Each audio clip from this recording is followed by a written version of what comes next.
Assalamualaikum warahmatullahi wabarakatuh. Salam sejahtera untuk semua mahasiswa peserta mata kuliah Al-Islam dan Kemuhammadiyaan 3 Sekolah Tinggi Ilmu Pendidikan dan Keguruan Muhammadiyah Manokwari.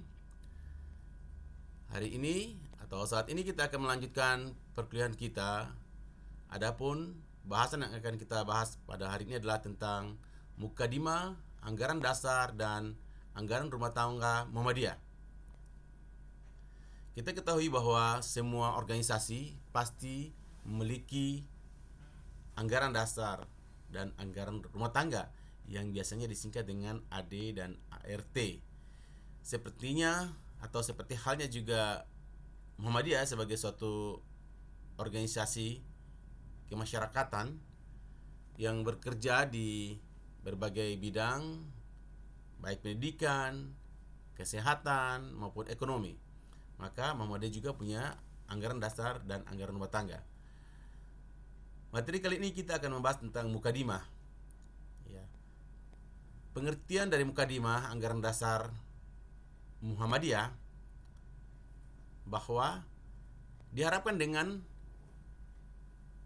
Mukadimah ini memberikan gambaran tentang pandangan Muhammadiyah mengenai kehidupan manusia di muka bumi, menyangkut cita-cita serta cara-cara untuk mewujudkannya. Sebagai sebuah Mukadimah, anggaran dasar Muhammadiyah berisi pokok pikiran yang menjiwai dan melandasi gerakan Muhammadiyah. Yang berikutnya merupakan merupakan amal dan perjuangan selaku hamba dan khalifah. Jadi hamba adalah sebagai seorang hamba ciptaan Allah, ciptaan Tuhan, dan khalifah sebagai wakil di muka bumi yang berfungsi sebagai jiwa, nafas, dan organisasi yang harus dijadikan sebagai asas dan pusat tujuan perjuangan Muhammadiyah. Yang berikutnya Mukadimah anggaran dasar Muhammadiyah berfungsi sebagai jiwa dan semangat pengabdian serta perjuangan. Sehingga seluruh anggaran dasar dan anggaran rumah tangga hanya berisi pasal-pasal dan ayat-ayat, ya. Jadi latar belakangnya dimana kalau pada batang tubuh AD dan ART biasanya hanya terdiri atas pasal-pasal dan ayat-ayat sebagai batang tubuh. Belum ada Mukadimah atau preambul atau pembukaan. Nah, dalam anggaran dasar dan anggaran rumah tangga tersebut hanya termuat hal-hal yang bersifat teknis tentang organisasi Muhammadiyah. Faktor-faktor yang melatar belakangi disusunnya Mukadimah anggaran dasar Muhammadiyah adalah yang pertama atau yang A, karena belum adanya rumusan masalah yang formal tentang dasar dan cita-cita perjuangan Muhammadiyah. Yang kedua adalah kehidupan rohani keluarga Muhammadiyah menampakkan gejala adanya degradasi atau penurunan akibat terlalu dipengaruhi oleh nilai-nilai dari Westerling atau Barat, ya, di mana orientasi utamanya hanya mengejar kehidupan dunia. Yang ketiga, karena semakin kuatnya berbagai pengaruh alam pikiran dari luar yang langsung atau tidak langsung, yang mana berhadapan dengan faham dan keyakinan warga Muhammadiyah. Sedangkan yang keempat adalah karena adanya dorongan disusunnya pembukaan Undang-Undang Dasar Republik Indonesia tahun 1945. Jadi ini adalah terinspirasi dari adanya pembukaan Undang-Undang Dasar Republik Indonesia 1945, di mana yang menyusun, ya, panitia 9 yang menyusun Undang-Undang Dasar Republik Indonesia 45 ini, ada di sana juga terdapat tokoh-tokoh Muhammadiyah yang memberikan sumbangsi pemikiran untuk menyusun pembukaan Undang-Undang Dasar Negara Republik Indonesia tahun 1945. Matan Mukadimah anggaran dasar Muhammadiyah, ya, matan kemarin sudah bahas, ya, jalan atau inti ajaran. Yang pertama adalah taat beribadah serta tunduk kepada Allah sebagai satu-satunya ketentuan yang wajib atas tiap-tiap makhluk, terutama sebagai manusia. Yang kedua adalah hidup bermasyarakat adalah merupakan salah satu sunnah atau hukum kudrat iradat atas kehidupan manusia. Berarti bahwa kehidupan masyarakat adalah suatu konsekuensi karena manusia adalah makhluk individu yang sekaligus merupakan makhluk sosial. Manusia tidak bisa hidup tanpa manusia lain atau orang lain. Karena kita harus berinteraksi, berkomunikasi. Apabila seseorang hidup secara menyendiri tanpa melibatkan orang lain, maka ini bisa menimbulkan berbagai macam hal penyakit psikologi. Yang berikutnya, masyarakat yang sejahtera, aman, damai, makmur, dan bahagia hanyalah dapat diwujudkan atas dasar nilai-nilai yang luhur, yaitu keadilan, kejujuran, persaudaraan, gotong royong, tolong-menolong, dengan bersendikan hukum-hukum Allah atau hukum yang ditetapkan oleh Tuhan yang Maha Kuasa, lepas dari pengaruh syahwat nafsu atau pengaruh-pengaruh syaitan. Yang D atau yang keempat, menjunjung tinggi hukum Allah adalah kewajiban mutlak tiap-tiap orang yang mengaku bertuhan kepada Allah. Ya, ini konsekuensi. Jadi berikutnya, menciptakan masyarakat yang bahagia, sentosa, bertakwa kepada Allah, giat berusaha dan mempergunakannya untuk mewujudkan cita-cita dengan niat yang tulus dan ikhlas. Yang berikutnya adalah untuk melaksanakan terwujudnya masyarakat yang demikian yang sudah digambarkan pada poin-poin sebelumnya, maka dengan berkat dan rahmat Allah dan didorongkan oleh firman Allah dalam Al-Quran, yaitu dalam surat Al-Imran ayat 10, yang artinya, adakah dari kamu sekalian golongan yang mengajak kepada kedamaian, menyuruh kepada kebaikan dan mencegah daripada keburukan? Mereka itulah orang-orang yang beruntung dan berbahagia. Ya, terinspirasi dari surat Al-Imran ayat 104. Sehingga pada tanggal 8 Zulhijjah tahun 1330 Hijriah atau 18 November 1912 Miladiah, atas prakarsa almarhum Kiai Haji Ahmad Dahlan, didirikanlah suatu persyarikatan sebagai gerakan Islam dengan nama Muhammadiyah, yang disusun dengan majelis-majelis atau bagian-bagiannya, mengikuti perubahan zaman serta berdasar syura yang dipimpin oleh hikmah kebijaksanaan dalam permusyawaratan perwakilan, ya, seperti yang tercantum dalam Pancasila kita. Ya, sila keempat kalau tidak salah. Ketuhanan yang Maha Esa, kemanusiaan yang adil dan beradab, persatuan Indonesia, kerakyatan dipimpin, ya, sila keempat. Kerakyatan dipimpin oleh hikmah kebijaksanaan dalam permusyawaratan perwakilan. Di sini untuk Muhammadiyah prinsipnya syura. Ya, jadi harus dimusyawarahkan. Jadi syura itu jadi musyawarah. Ya, dengan berpatokan pada kebijakan. Jadi tanpa kita mengedepankan egois, ya, sifat-sifat kesukuan atau primordialisme. Yang berikutnya adalah kesemua ini perlu untuk menunaikan kewajiban mengamalkan perintah-perintah Allah dan mengikuti sunnah Rasulullah guna mendapatkan karunia-Nya, ya, dan ridhonya di dunia dan di akhirat, dan untuk mencapai masyarakat yang sentosa dan bahagia disertai nikmat dan rahmat Allah yang berlimpah berupa suatu negara yang indah, bersih, suci dan makmur di bawah perlindungan Allah yang Maha Kuasa. Maka dengan Muhammadiyah ini mudah-mudahan masyarakat umat dapat diantarkan ke pintu gerbang surga Jannatun Na'im dengan perlindungan Allah. Jadi diharapkan bisa mencapai kebahagiaan dunia dan juga kebahagiaan di akhirat. Identitas Muhammadiyah, identitas atau hakikat Muhammadiyah adalah gerakan dakwah amar ma'ruf nahi mungkar, tajdid bersumber Al-Quran dan As-Sunnah. Ini kita sudah bahas, ya, tentang amar ma'ruf nahi mungkar serta tajdid. Dalam mencapai tujuan dan ya, dalam mencapai maksud dan tujuan serta mewujudkan misi yang ideal tersebut, Muhammadiyah melakukan usaha-usaha yang bersifat pokok yang kemudian diwujudkan dalam amal usaha, ya, dan program serta kegiatan. Salah satu amal usaha adalah sekolah kita ini. Jadi biasanya disingkat dengan AUM, amal usaha Muhammadiyah.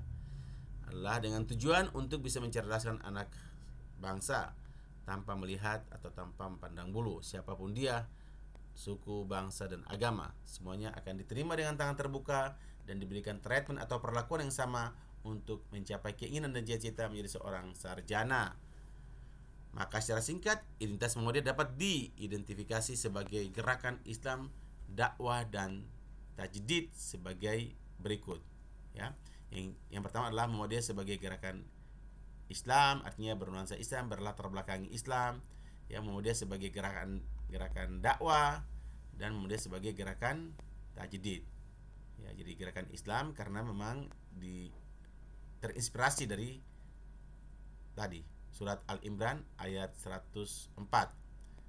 Nah, lalu Muhammadiyah sebagai gerakan dakwah. Nah, dakwah ini ada dua, ada istilahnya dakwah bil hal dan dakwah bil lisan. Dakwah bil hal adalah bagaimana Muhammadiyah itu bisa memberikan sesuatu, memberikan contoh tauladan. Ya, salah satu antaranya dengan tadi dirikannya AUM.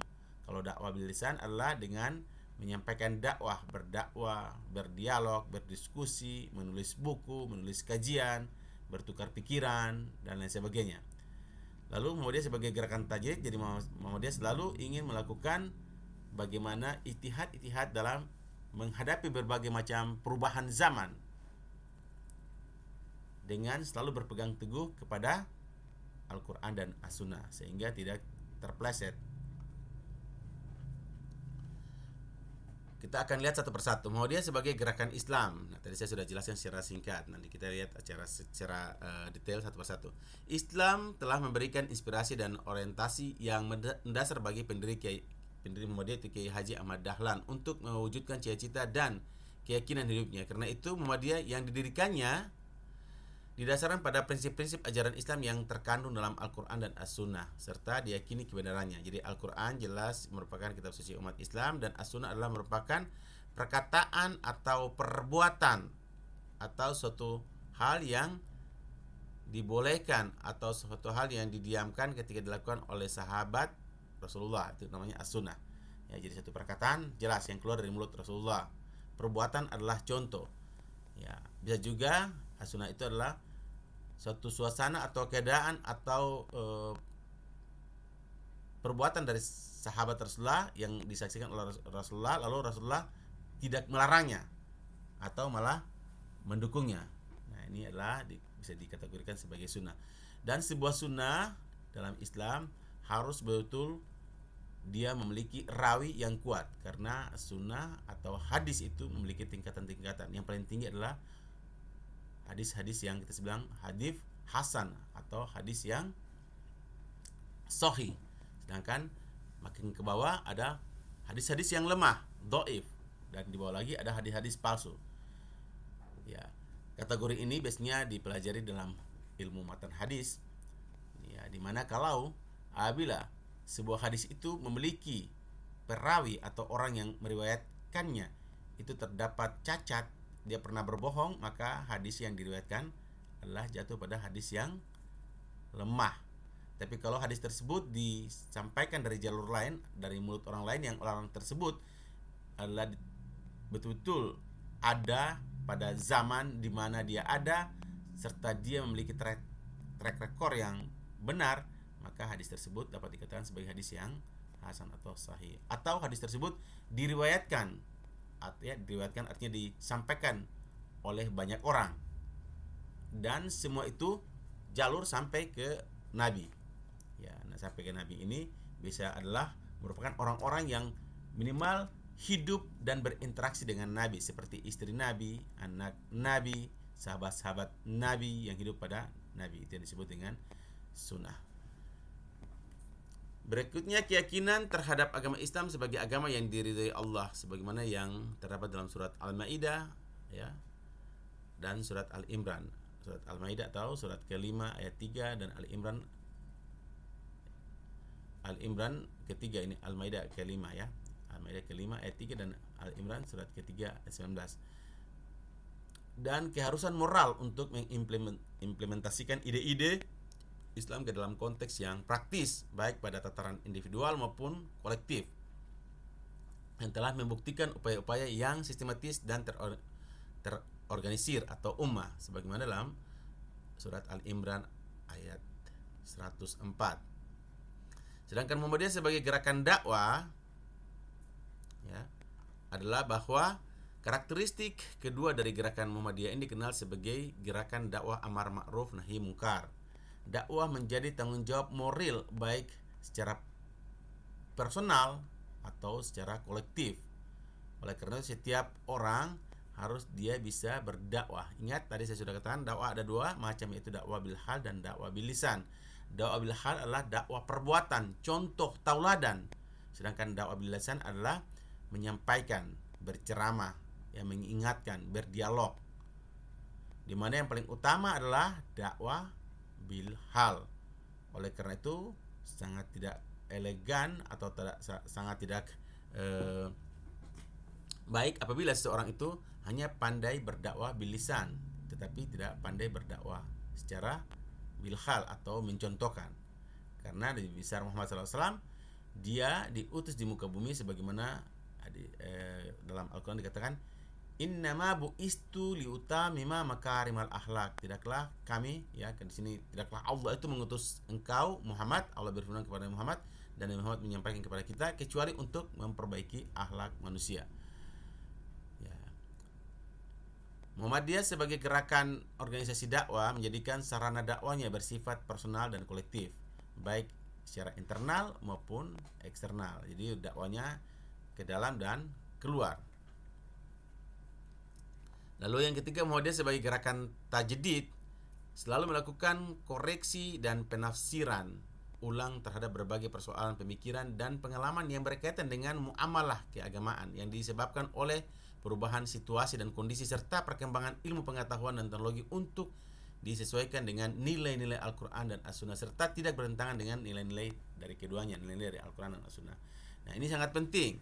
Ya, sebagai contoh, nah sekarang berbagai macam teknologi seperti teknologi IB, bayi tabung. Nah, ini harus ada punya hukumnya, maka harus ditetapkan. Atau tadi pengembangan teknologi membuat daging tanpa beternak. Nah, ini adalah contoh yang harus dibuat fatwakan. Apakah boleh kita mengkonsumsi daging yang dikembangkan tanpa melalui ternak, tapi ada sepotong sel daging dimasukkan ke dalam substrat, ya, dalam media yang mengandung makanan, lalu sel-sel dari daging itu memperbanyak dirinya sendiri, akhirnya menjadi sebongkah daging. Nah, ini harus ditetapkan hukumnya, apakah itu termasuk halal atau haram. Karena sungguhnya Allah menetapkan semua hukum itu ujung-ujungnya adalah untuk kebaikan manusia.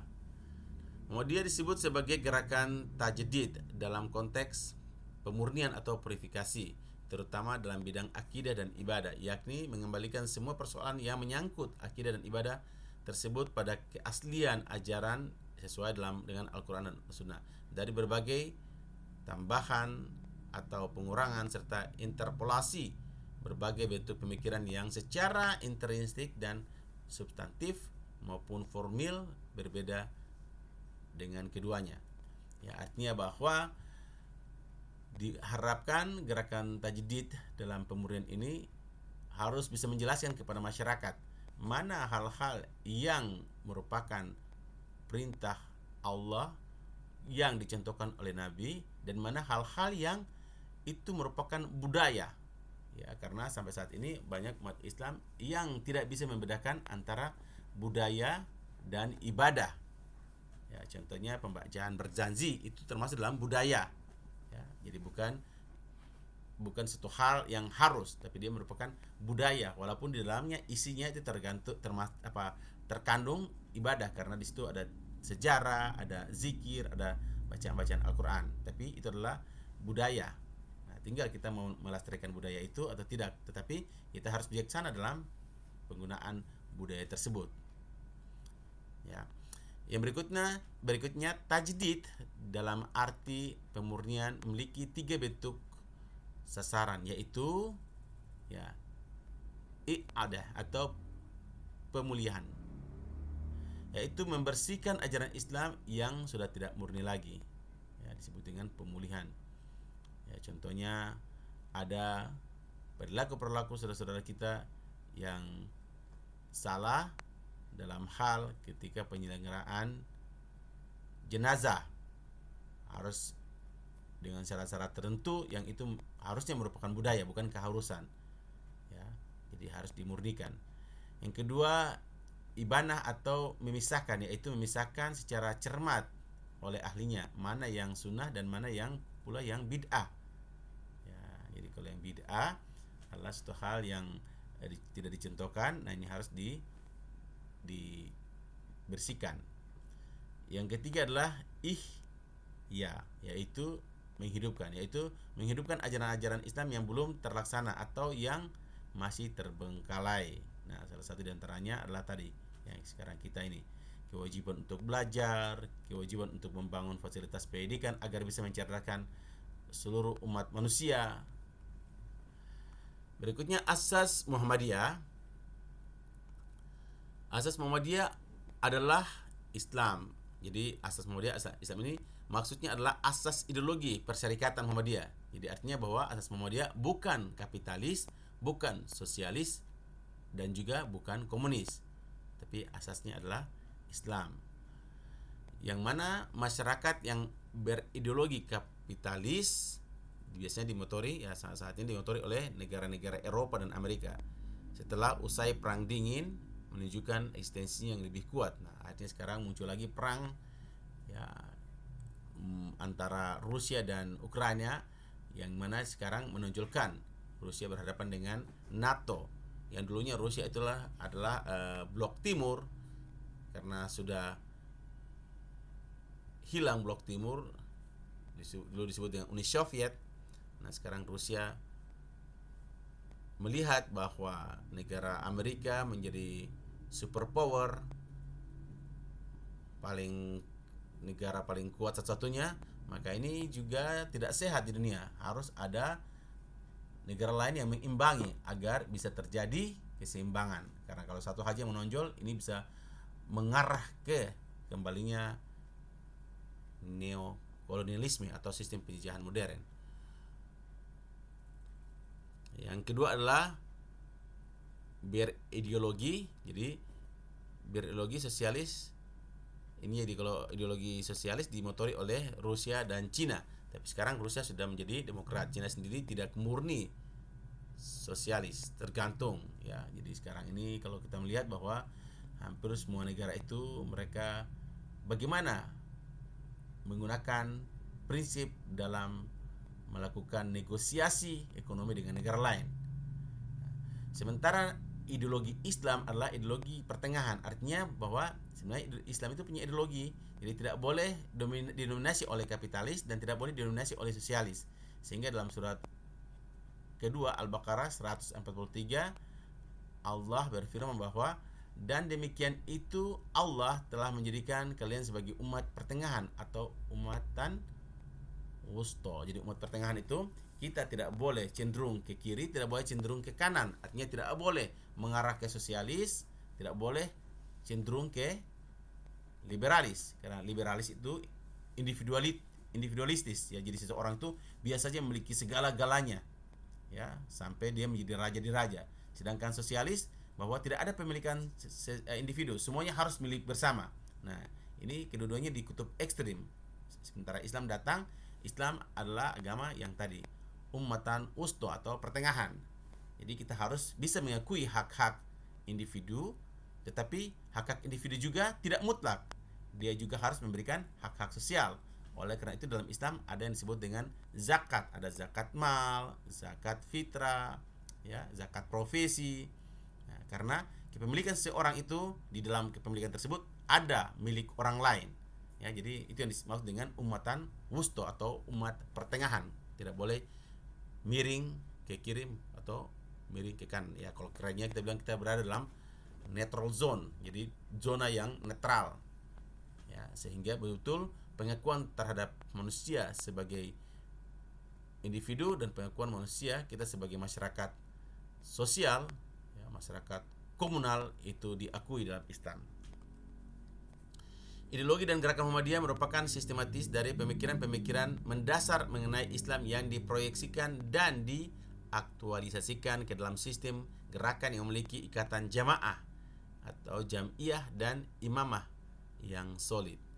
Sejak lahirnya Muhammadiyah memang sudah dapat diketahui asas gerakannya, namun pada tahun 1938 sampai 1942 di bawah kepemimpinan Kiai Mansur mulai dilembagakan ideologi Muhammadiyah, yaitu dengan lahirnya konsep 12 langkah Muhammadiyah, di mana yaitu memperdalam iman, memperluas faham keagamaan, memperbuahkan budi pekerti atau memperhalus budi pekerti, menuntun amalan intiqad, menguatkan persatuan, menegakkan keadilan, melakukan kebijaksanaan, menguatkan tanwir, mengadakan musyawarah, ya, memusyawarakan putusan, menguasai gerakan, mengawasi gerakan ke dalam dan memperhubungkan gerakan keluar.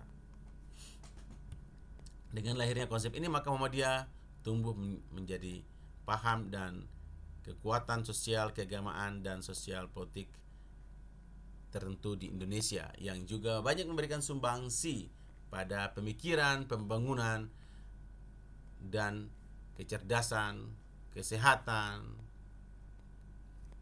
kesejahteraan bagi masyarakat dengan berbagai macam amal usahanya. Nah, selanjutnya keanggotaan Muhammadiyah. Anggota Muhammadiyah terdiri atas ada disebut dengan anggota biasa. Nah, anggota biasa persyaratannya adalah warga negara Indonesia yang beragama Islam, laki-laki atau perempuan berumur 17 tahun atau sudah menikah, menyetujui maksud dan tujuan Muhammadiyah, jadi menyetujui, ya, setuju, bersedia mendukung dan melaksanakan usaha-usaha Muhammadiyah serta mendaftarkan diri dan membayar uang pangkal. Yang kedua, anggota luar biasa, yaitu orang Islam bukan warga negara Indonesia. Anggota luar biasa adalah orang bukan warga negara Indonesia beragama Islam, setuju dengan maksud dan tujuan Muhammadiyah serta bersedia mendukung amal usaha Muhammadiyah. Lalu ada anggota kehormatan, ialah perorangan beragama Islam yang berjasa terhadap Muhammadiyah dan atau karena kewibawaan dan keahliannya bersedia membantu Muhammadiyah. Berikutnya, landasan hukum Perserikatan Muhammadiyah adalah yang pertama, disahkan sebagai badan hukum pertama kali pada tanggal 22 Agustus tahun 1914 sebagai ditetapkan dalam Government Besluit nomor 81, kemudian dirubah menjadi nomor 40 tanggal 16 Agustus tahun 1920, lalu menjadi nomor 36 tanggal 2 September tahun 1921. Departemen Kehakiman Republik Indonesia menyatakan bahwa status Badan Hukum Perserikatan Muhammadiyah tetap berlaku, disebut dalam surat nomor YA 5/60/4 tanggal 8 September 1971. Kemudian dari itu surat keputusan Menteri Dalam Negeri nomor SK 14/DDA/1972 tanggal 10 Februari tahun 1972 menyatakan bahwa Perserikatan Muhammadiyah sebagai badan hukum yang dapat mencapai hak milik atas tanah. Dan dengan surat Menteri Sosial nomor K/1.1.K/71/MS tanggal 7 September tahun 1971 menerangkan bahwa Perserikatan Muhammadiyah merupakan organisasi yang bergerak di bidang sosial. Adapun surat pernyataan Menteri Agama nomor 1 tahun 1971 tanggal 9 September tahun 1971 menyatakan bahwa Muhammadiyah adalah badan hukum atau organisasi yang bergerak dalam bidang keagamaan.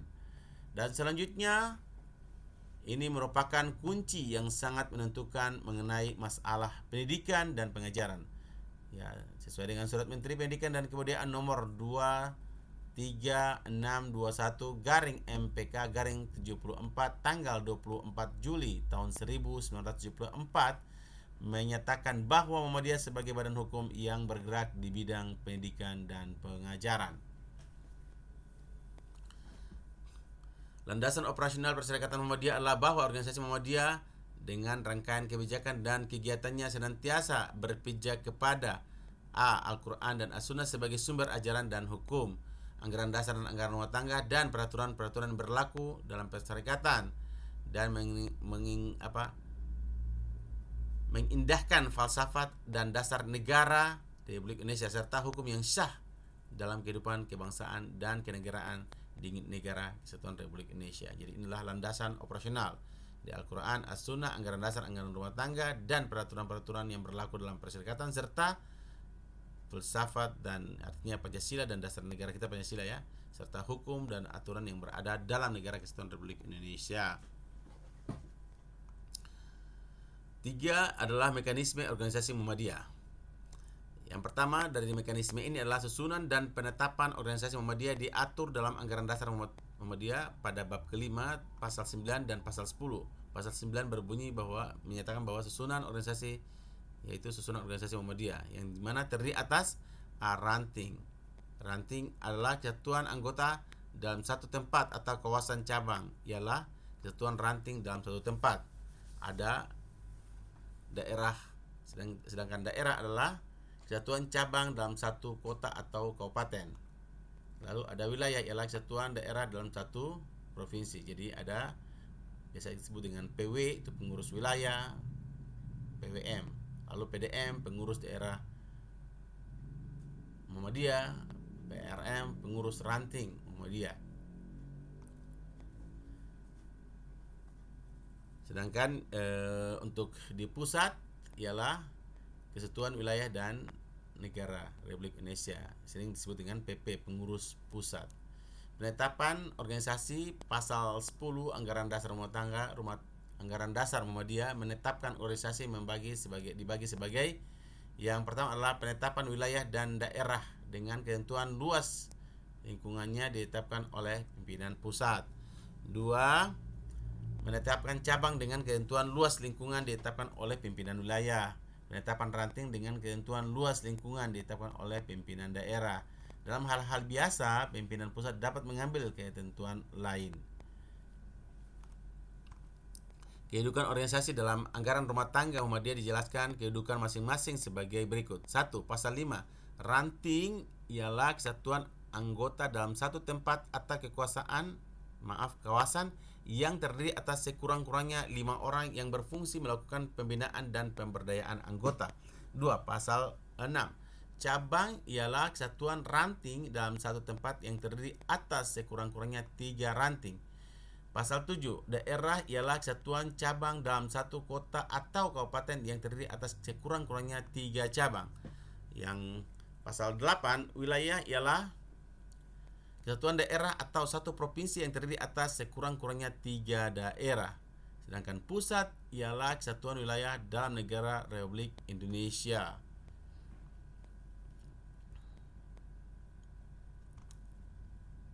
Susunan pimpinan Perserikatan Muhammadiyah ya, di susunan pimpinan Perserikatan Muhammadiyah. Yang pertama adalah pimpinan pusat Muhammadiyah, yaitu jenjang struktur Muhammadiyah tertinggi, merupakan jenjang dalam struktur organisasi Muhammadiyah yang tertinggi, yaitu pimpinan pusat.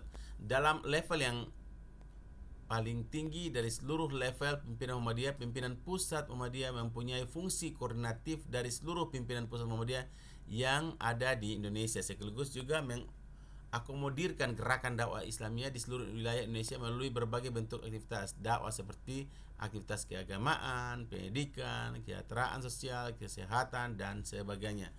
Yang kedua, pimpinan wilayah Muhammadiyah ya, pimpinan wilayah Muhammadiyah adalah jenjang struktur Muhammadiyah setingkat provinsi dalam level yang lebih tinggi dari pimpinan daerah Muhammadiyah. Pimpinan wilayah Muhammadiyah mempunyai fungsi koordinatif bagi seluruh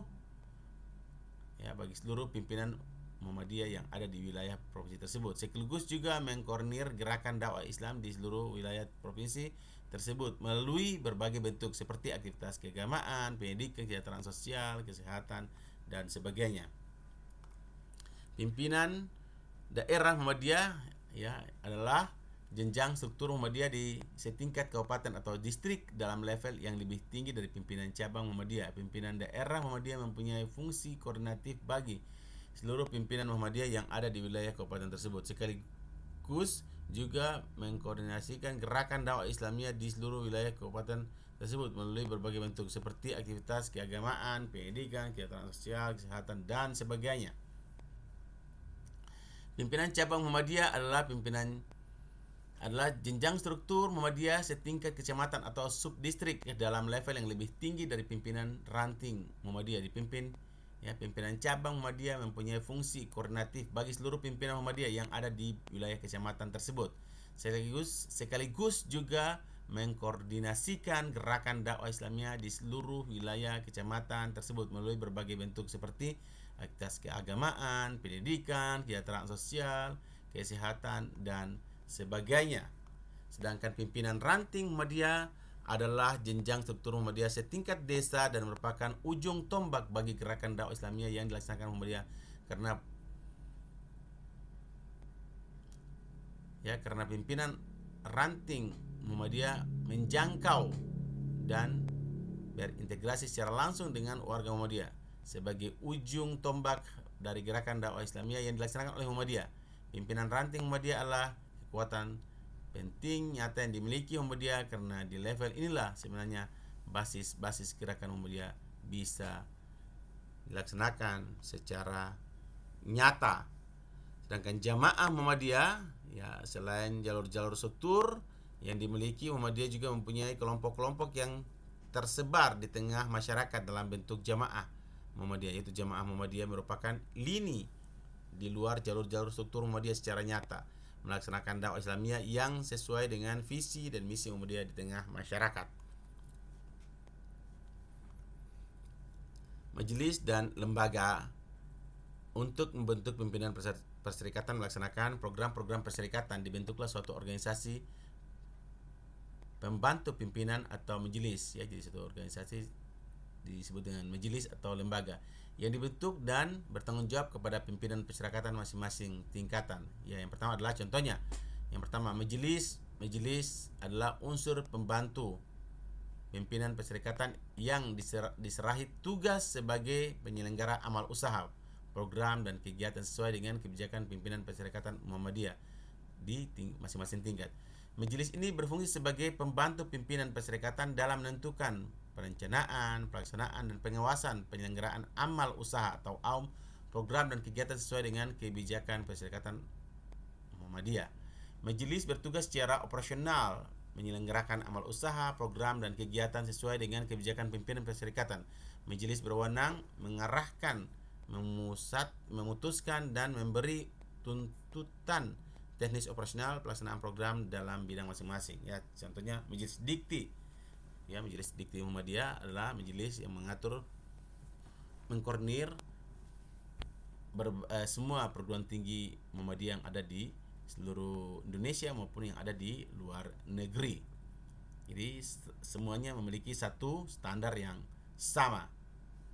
Kita ketahui bahwa organisasi Muhammadiyah adalah merupakan satu organisasi yang memiliki perguruan tinggi paling banyak dibanding dengan perguruan tinggi negeri yang dimiliki oleh negara. Kalau kita bisa melihat hal ini menunjukkan bahwa Muhammadiyah merupakan satu organisasi yang secara nyata, secara serius melakukan gerakan untuk mencerdaskan anak bangsa.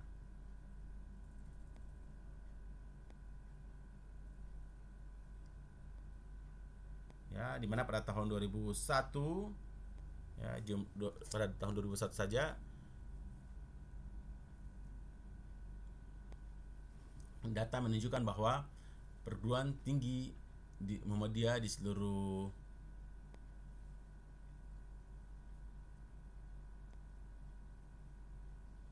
Indonesia sudah bisa mencapai jumlah yang cukup signifikan.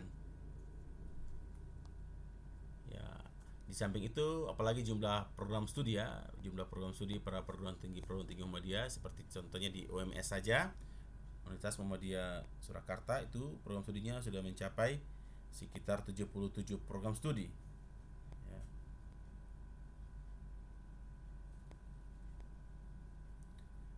Dengan banyaknya jumlah perguruan tinggi Muhammadiyah ini, diharapkan Muhammadiyah bisa lebih leluasa untuk melaksanakan program-program dalam mencerdaskan kehidupan bangsa. Ya, jadi kalau tidak salah sampai dengan saat ini jumlah perguruan tinggi Muhammadiyah seluruh Indonesia adalah sekitar 162. Ya, 162 perguruan tinggi. Jumlah ini sangat besar. Ya, di mana dari 162 perguruan tinggi Muhammadiyah dan Aisyah itu hingga Agustus tahun 2020 di antara itu yang berbentuk universitas ada 60 buah, yang berbentuk sekolah tinggi ada 82, yang berbentuk akademi ada 6 buah, yang berbentuk institut ada 9 buah, dan yang berbentuk politeknik ada 5 buah. Jadi totalnya adalah 162 perguruan tinggi. Nih, dibanding dengan jumlah perguruan tinggi negara misalnya ya, jumlah perguruan tinggi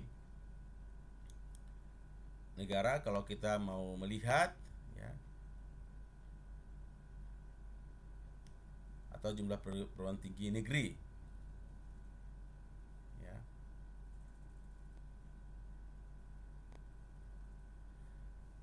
jumlah perguruan tinggi negeri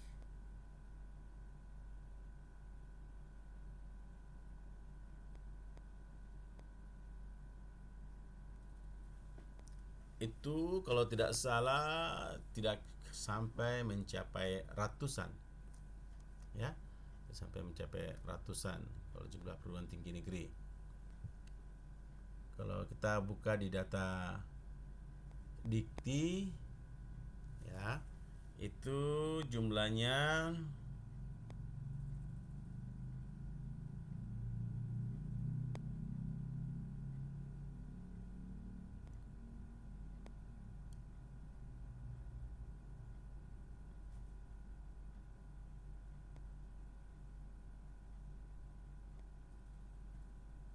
kalau tidak salah, saya tidak salah itu sekitar 96 kah?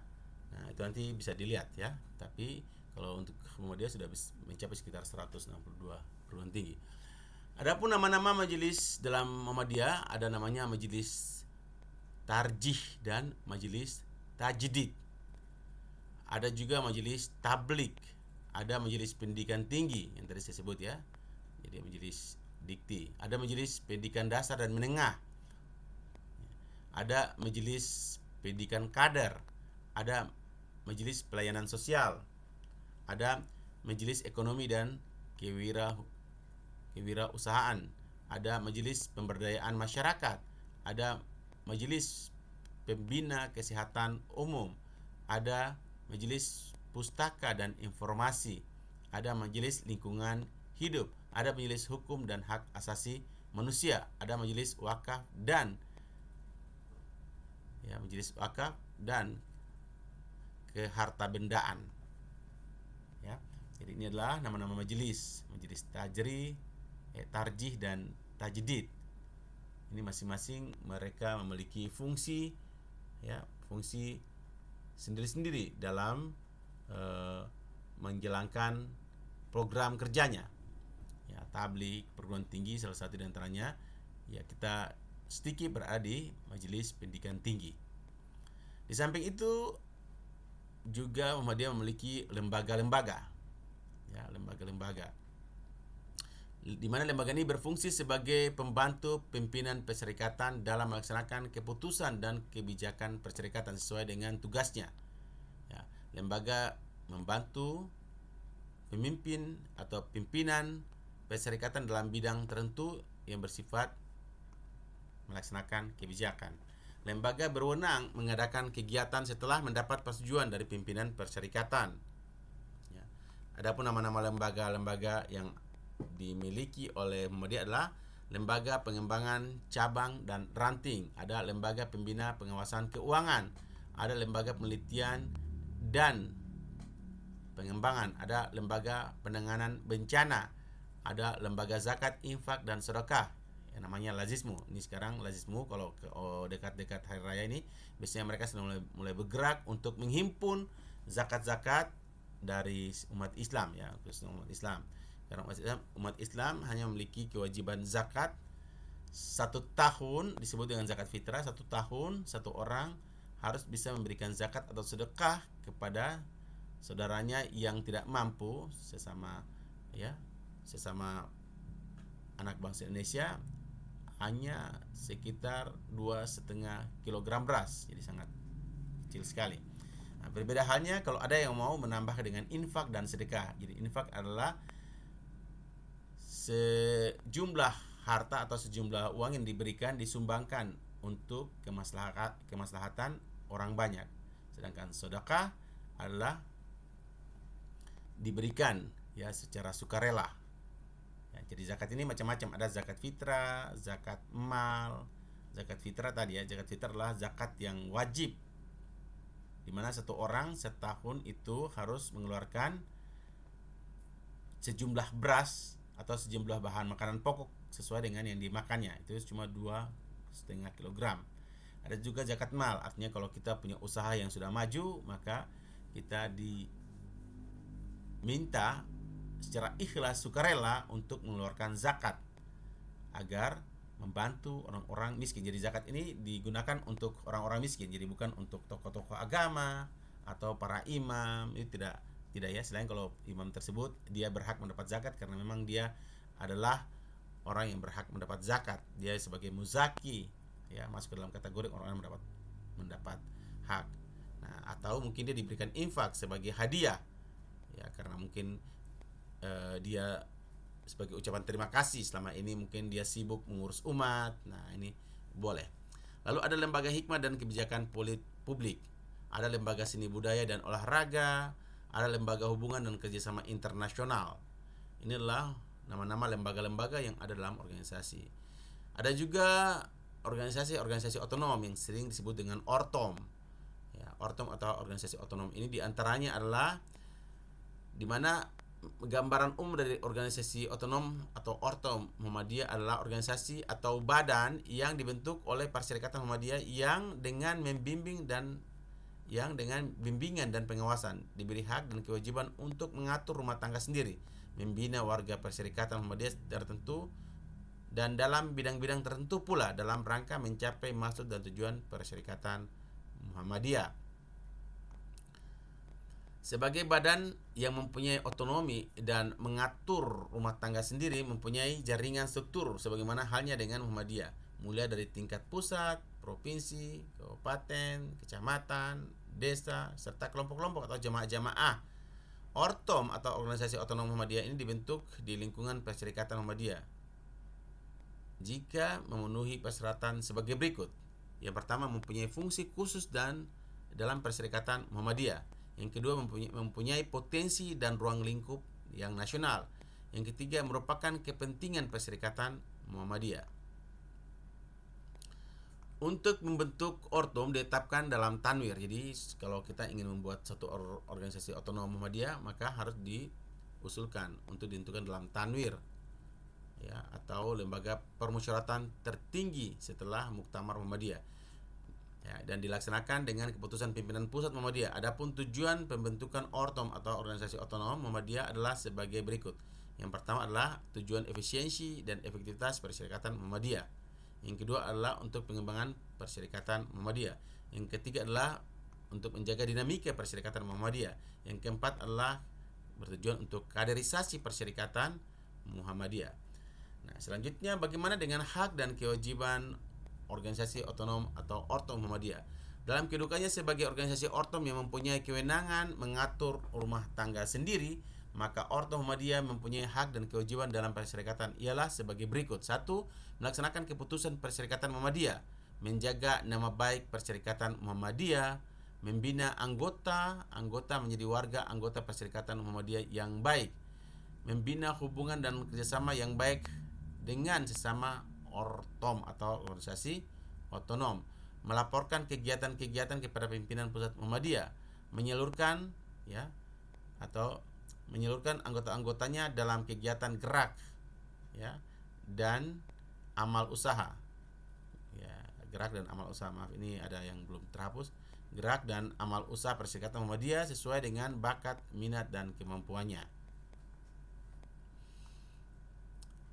Yang kedua adalah adapun hak yang dimiliki oleh Ortom Muhammadiyah adalah sebagai berikut, yaitu mengelola urusan kepentingan, aktivitas dan amal usaha yang dilakukan organisasi Muhammadiyah berhubungan dengan organisasi badan lain di luar Perserikatan Muhammadiyah, memberi saran kepada pimpinan pusat Muhammadiyah baik diminta ataupun atas inisiatif sendiri atau kemauan sendiri, mengusahakan dan mengelola keuangan sendiri. Ortom atau organisasi otonom dalam Perserikatan Muhammadiyah mempunyai karakteristik dan spesifikasi di bidang tertentu. Adapun Ortom atau organisasi otonom dalam Perserikatan Muhammadiyah yang sudah ada adalah yang pertama adalah seperti Aisyah, di mana Muhammadiyah di kalangan kaum wanita, ibu-ibu. Nah, ini ada Aisyah. Ada pemuda Muhammadiyah atau Muhammadiyah di kalangan pemuda. Lalu ada Nasyiatul Aisyah,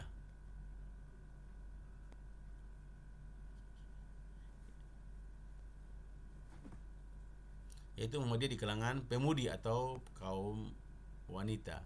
Ada juga IPM atau Ikatan Pelajar Muhammadiyah, yaitu untuk Muhammadiyah di kalangan pelajar.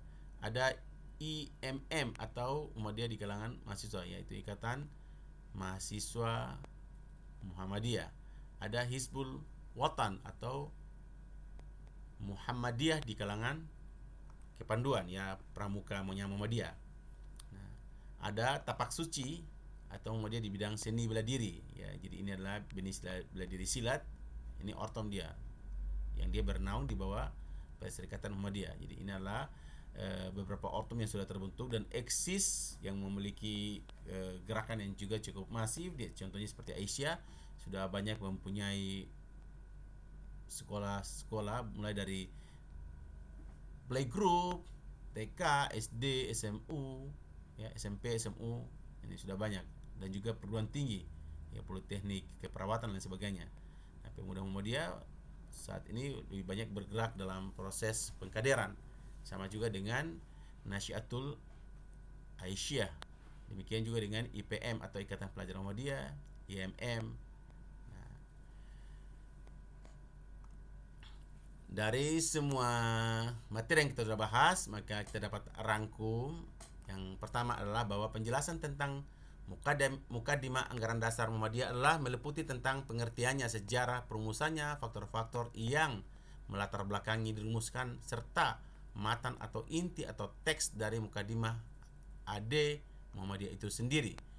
Penjelasan dari Mukaddimah Anggaran Dasar Muhammadiyah tersebut maka dijelaskan pula tentang identitas Muhammadiyah sebagai sebuah gerakan Islam, gerakan tajdid dan juga gerakan tajdid dan juga gerakan tarjih. Ini salah nih. Dalam pemahaman, pemaknaan, pengamalan ajaran Islam sesuai dengan tuntutan atau perkembangan zaman, baik dalam urusan ibadah maupun berkaitan dengan ibadah gairu, jadi dalam hal bilisan maupun bilhal, atau ibadah umum dan ibadah yang bersifat duniawiyah, serta hubungan antara sesama manusia maupun hubungan manusia dengan alam semesta atau alam sekitar dilandasi dengan sesuai dengan ajaran Islam. Keanggotaan Muhammadiyah secara garis besar dibagi menjadi 3 macam, yaitu anggota biasa, anggota luar biasa, dan anggota kehormatan. Keanggotaan memiliki syarat dan ketentuan sendiri-sendiri serta syarat pemberhentian anggota atau sebab-sebab seseorang bisa diberhentikan dari anggota Muhammadiyah. Penjelasan tentang keorganisasian Muhammadiyah yang meliputi landasan hukumnya, landasan operasional kegiatannya, mekanisme dan struktur organisasi mulai dari tingkat ranting hingga tingkat pusat. Penjelasan tentang pengertian maupun fungsi majelis dan lembaga dalam organisasi sebagai badan pembantu pimpinan perserikatan pada masing-masing tingkatan sesuai aturan yang berlaku di Muhammadiyah. Juga membahas tentang Mukaddimah Anggaran Dasar Muhammadiyah yang diakhiri dengan penjelasan adanya organisasi Ortom atau organisasi otonom dalam Muhammadiyah. Penjelasan tentang organisasi otonom meliputi gambaran umumnya, struktur, kehidupan, serta hak dan kewajiban sebagai bagian yang tak terpisahkan dari Perserikatan Muhammadiyah. Demikianlah pembahasan untuk materi kali ini. Apabila ada hal-hal yang tidak jelas, silakan ditanyakan baik dalam bentuk VN, dalam WA maupun dalam teks. Semoga materi ini memberikan inspirasi atau aspirasi, inspirasi kepada seluruh mahasiswa bagaimana gambaran tentang anggaran dasar, anggaran rumah tangga atau struktur organisasi Muhammadiyah.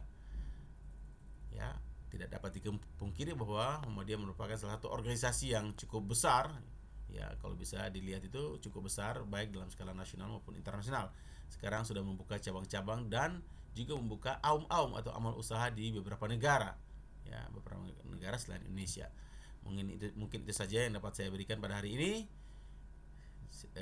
Lebih dan kurangnya saya mohon maaf. Billahi taufiq wal hidayah. Assalamualaikum warahmatullahi wabarakatuh. Salam sehat, salam kompak selalu seluruh mahasiswa. Sampai jumpa pada pertemuan berikutnya.